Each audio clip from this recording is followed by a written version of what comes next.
Bonjour à tous et bienvenue dans ce nouvel épisode de Micro Podcast. Et comme je l'ai promis hier, nous allons parler d'une industrie qui quand même est, je pourrais dire, très très attachée à la France. Quand on pense industrie française, personnellement, moi je pense à industrie agricole, je pense à la ruralité. Et justement, par rapport à la ruralité, il y a de nombreux problèmes. Alors mon cher Victor, dites-moi, comment le Parti de la France compte régler les problématiques tragiques que rencontrent les agriculteurs?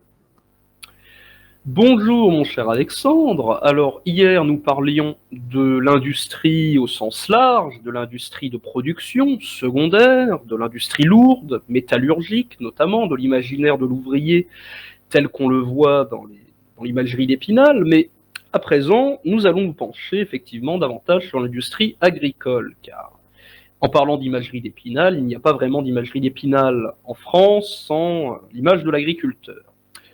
On va commencer par faire un petit état des lieux. Alors, auparavant, la France était un pays majoritairement rural. Les agriculteurs représentaient plus de la moitié de la population française.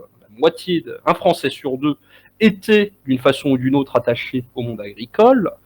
Aujourd'hui, ils sont une petite minorité, les agriculteurs. Ils représentent à peine 500 000 personnes, 496 000 pour être exact, en date de 2020, en date du recensement de 2020. Ils ont subi de nombreux revers, de nombreuses trahisons de la part des gouvernements successifs, car ils sont considérés comme un électorat trop minoritaire pour être crucial, en témoignent les récentes manifestations des syndicats agricoles. Leur rôle est néanmoins objectivement toujours aussi vital, car pour la survie de notre civilisation, nous avons besoin de producteurs de nourriture, de gens qui mettent de la nourriture dans nos assiettes. La raison de leur ruine, elle est vaste et complexe. Elle passe tout d'abord par un gigantisme agricole forcené, avec les remembrements qui ont pris lieu dans les années 40 et 50, avec des traités de libre-échange qui sont toujours plus inégaux, iniques.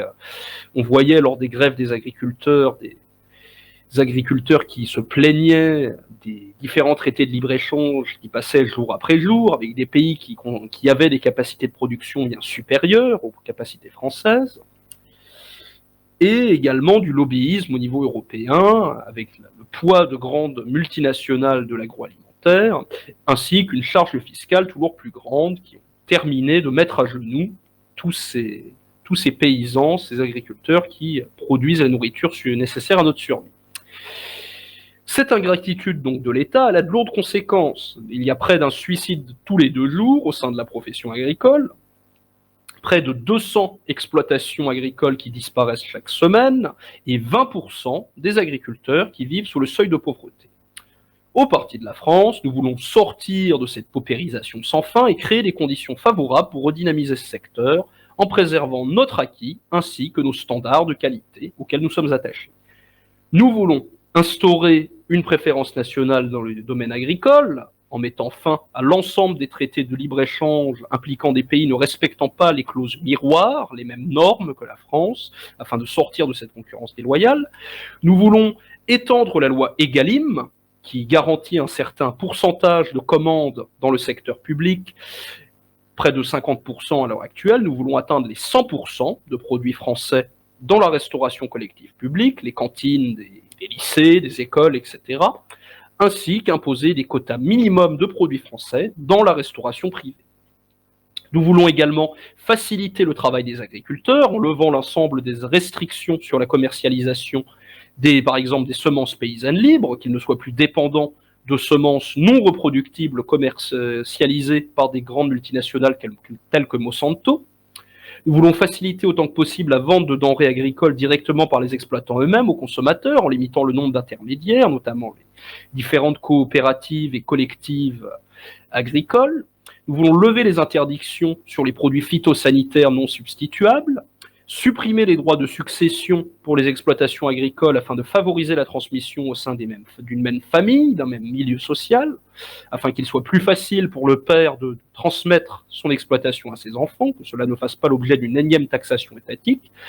Nous souhaitons instaurer un moratoire sur toute nouvelle taxe ou réglementation sur cette profession jusqu'à ce que la situation économique du secteur soit jugée suffisamment saine, ainsi que l'instauration d'un office national à l'agriculture ayant pour objectif de suivre et d'accompagner les agriculteurs dans leurs projets, investissements et démarches administratives, afin de leur permettre de se focaliser sur leur cœur de métier, qu'ils ne soient plus embarrassés par la paperasse, ce qui rejoint ce que je disais précédemment par rapport au choc de simplification dans notre micro-podcast sur l'économie, sur l'idée force autour de l'économie.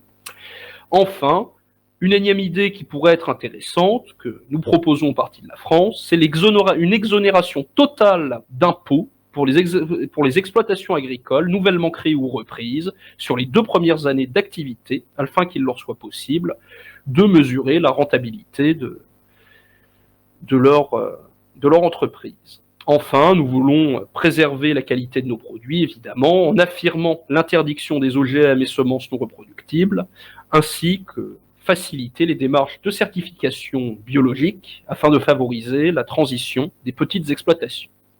Voilà, selon nous, les différentes mesures phares qui permettraient de retrouver une agriculture saine, stable économiquement, de garantir un niveau de revenu digne à nos agriculteurs, ainsi qu'à protéger nos acquis que nous pensons être parmi les meilleurs au monde.